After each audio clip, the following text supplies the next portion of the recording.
In this Skillshare course, I'm excited to introduce you to Procreate Dreams, a brand new animation app by the makers of Procreate.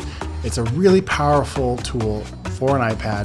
Sorry, you have to have an iPad to do it, but it's a lot of fun if you have an iPad and want to follow along. We're going to create a very, very simple animation, just something fun to get your feet wet and to learn about the program, and then something that you can easily share with the class as well as post to your social media and show off your brand new animation skills.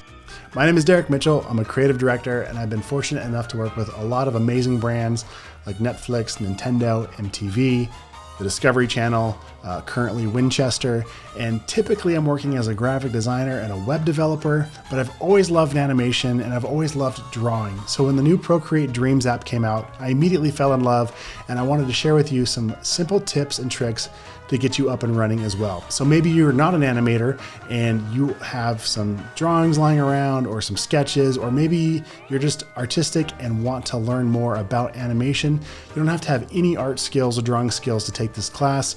My drawing skills in this are going to be very, very basic. The most you have to do is draw a circle. So from those skills, we're going to learn how to animate these pieces and create something fun that you can share with us in the class as well as post on social media. So if you're interested in diving in and you want to get started today, let's go ahead and jump in. I can't wait to see you in the class.